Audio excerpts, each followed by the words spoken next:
sinabayan mo, magra-rap ako dito tapos popost ko to. Galawan, alam na namin yung mga galawan ganyan, bra. Pero naman, para namang kakahapon nagka-internet, parang kayo lang yung may internet, pre. And you said you living off Nate, man.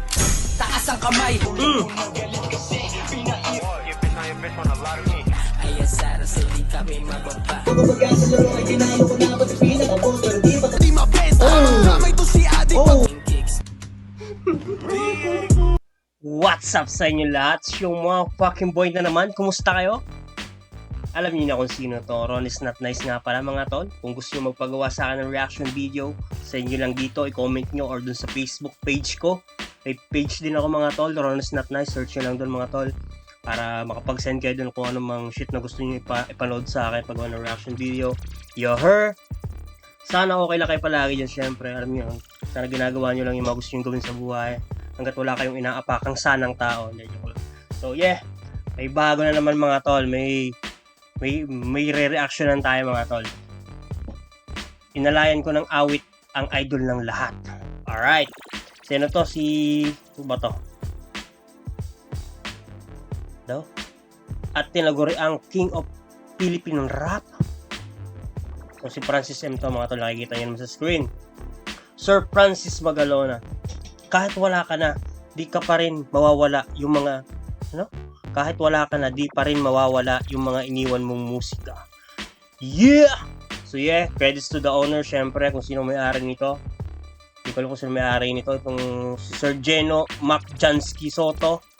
Shoutout to eh. So yeah, alam nyo na mga tol, shit's about to go down hard, bro. Alam nyo na mga tol. So, panoodin na natin to. Tignan natin kung anong meron dito. Yo! Shoutout kay Sir Francis, King of Rap. Yo her, full screen natin para kitang-kita natin yung kalokohan ni Idol daw.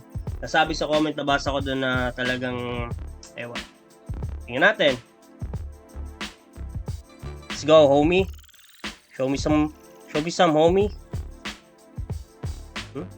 Sorry.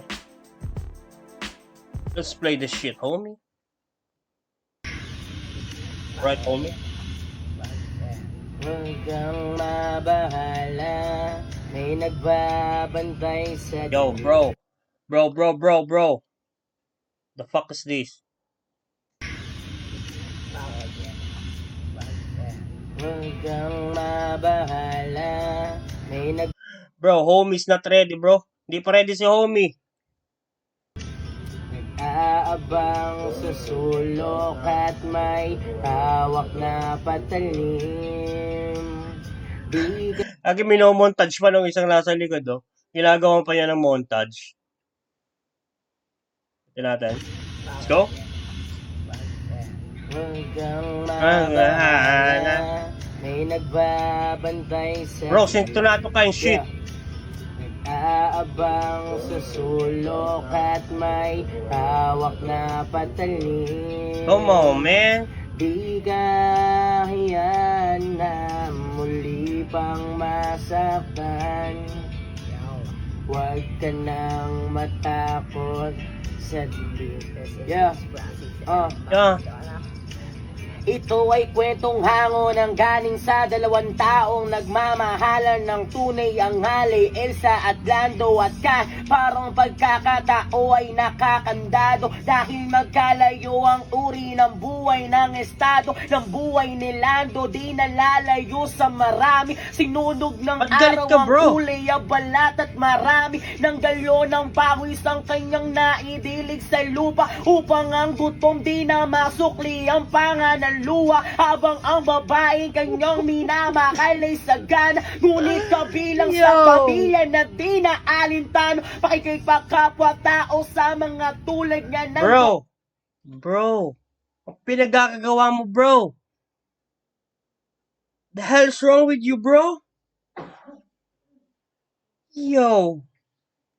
Ganun pa man patuloy pagmamakal na pinula ng pag-ibig na huwag kang mabahala, may nagbabantay sa dilim. The fuck? Yeah. Nag-aabang sa sulok at may hawak na patalim. Yeah. Di ka hahayaan na muli pang Bakit? Bakit ito yung kinanta niya dito sa puntod ni Francis M? Hindi naman kanta ata to ni Francis M, di ba? Alam ko kay Glock 9 to, Lando.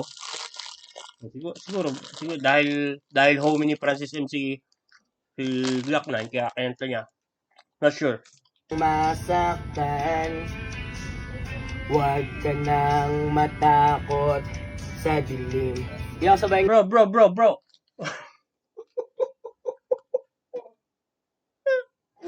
sabi nito, sabayan daw siya. Anyway, lakas ng trip ng mga to.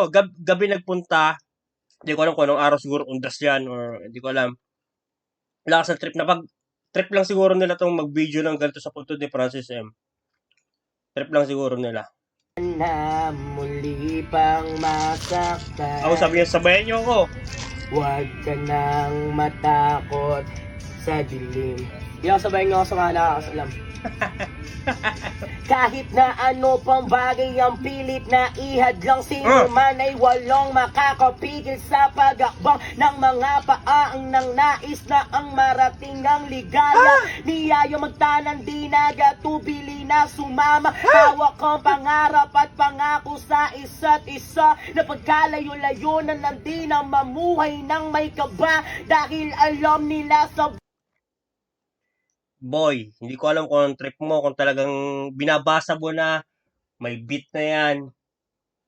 Hindi ko alam kung anong trip mo talaga, ba't ganyan ka nag-i-spit ka ng ganyan dyan?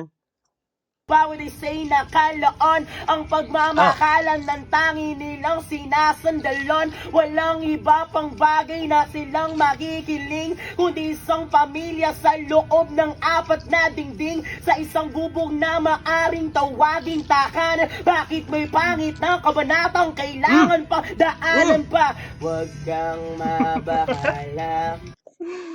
Bro, galit na galit siya pag matatapos na yung isang verse eh. Kiling, kundi isang pamilya sa loob ng apat na dingding, sa isang bubong na maaring tawaging tahanan. Bakit may pangit na kabanatang kailangan pa daanan pa? Huwag kang mabahala, may nagbabantay sa dilim. Yeah. Nag-aabang sa sulok at may hawak na patalim. Yeah. Di ka hahayaan na muli pang masaktan. Bro, sana nagpatugtog ka na lang. Huwag ka nang matakot sa dilim. Yeah, rest in peace, idol. Isang gabi ng Huwebes, lumubog Nag-concert. na ang araw. Okay. Doon tayo magkita pa sa lubong ko'y siopa upang ating pagatian. Pagdating ng hapunan, meron palang nakaabang sa amin na kamalason. Eskinita sa ermita, may sumaksa kay Elso. Sa tagiliran ng isa na makalawang na lanseta, ang gamit upang makuha lang ang kanyang pitaka. Kami mahirap lamang, bakit di na siya naawa? Hindi ko naabot ang buhay ang aking mahal. At Galit na naman sa siya. hanggang huling antungan ay nagdarasal. Galit na naman. Bakit po ang laging lumalabas sa aking bibig, palaboy-laboy na di na walang landas? Ako'y sinusunod baliw sa mata ng marami. Siguro Kung siyang homie, panay ang paggagawa ng montage dito. nga di ko kilala ang aking sarili. Pangalitaong grasa, may patalim na gamit, at ang tanging alam lamang isang malungkot na awit. At sabi, huwag kang mabahala, may nagbabantay sa dilim. Nag-aabang sa sulok at may hawak na patalim. Di ka hahayaan na muli pang masaktan. Ang trip nito ah. Huwag ka nang matakot sa dilim. Yeah. Yeah. Huwag ka nang matakot Tama naman ito. sa dilim. 5 minutes ah. Yeah, rest in peace, idol. So, hindi ako nagpunta dito para magpasikat o magpaano. Sadya lang talagang sobrang idol namin talaga to ni Papa. So, ngayon ko lang napuntahan si idol na dito lang pala nakalibing sa Loyola, sa Marikina. So, ayun, syempre, siya yung nagpasimula ng hip-hop dito talaga sa Pilipinas. At yun, idol, sana kung naririnig mo ko at kung nakikita mo to, sana proud ka sa akin. At kahit hindi kita naabutan, sana basbasan mo ko. At syempre, saksi rin si Kuya Jojo, ayan, si Kuya Fresh Boy. Isa yan sa mga dancer ni Idol, ni Francis Okay. MC, Kuya Fresh Boy. So ayun, kung nagustuhan nyo yung video na to, palike and follow and share na rin ako sa JVlog 2.0 at mabuhay ang Bro, sabi niya, dito siya nagpunta para magpasikat. Sana kinip mo na lang, di mo na in-upload tong video na to. Kasi kung nag-video ka, in-upload mo, tapos ngayon nagpapa-like and share ka pa ng page mo, lakas ang trick mo, boy. Hindi pagpapasikat. Lakas ang trick, boy. Gabing-gabi Sa ginawa ko pa lang yung pagpa-plug mo na yan. Sabi mo, like and share mo yung video na to, ganyan. Clout na yun Chasing clout na yun, tol. Kung ginawa mo tong video na to, nag-rap ka dyan ng offbeat and shit, tapos hindi pa kanta ni Francis M yun, dapat kinanta mo dyan, mga kababayan o Kaleidoscope World. Diba? Mas ma-appreciate pa ng tao yon ng konti, siguro. Kung kinanta mo yon, tapos hindi ka nakaapak sa tiyan. Hindi ka nakaapak dyan sa tiyan ni Kiko. Okay? Tapos mahusay, binabasa mo na yung lyrics, hindi ka pa sumasala sa tempo.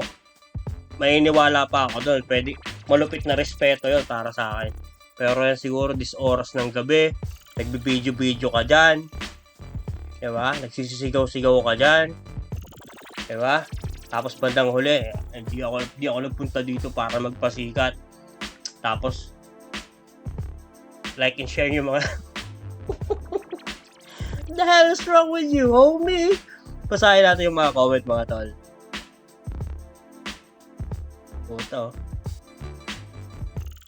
Sana siya na lang Uy, grabe, huwag naman ganyan.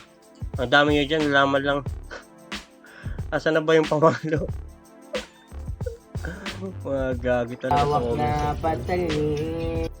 Sana ba yung comment nito? Yung comment to, yung madami. Anyway, so yun lang mga tol. So yun lang. Yung comment ko, yun lang yung masasabi ko. Yun lang yung masasabi ko sa kanyang pinagagawa dito. Wala namang masama, magkakanta ka dyan. Pero wag naman sana ng ganyan. Na siguro dahil maingay ngayon yung Kiko, yung Francis M issue dahil dun sa kanyang anak na lumantad. Diba? Maingay ngayon yung pangalan. Tapos undas, sinabayan mo, magrarap ako dito tapos popost ko to. Galawan, alam na namin yung mga galawan ganyan, bro. Pero naman, para namang kakahapon nagka-internet, parang kayo lang yung may internet, pre. Internet din kami, pre. Diba? Hindi ako nagpasikat dito, pre. Alam mo yun. Yo, homie, hindi ako nagpasikat dito, pero bandang uli, like and share nyo mga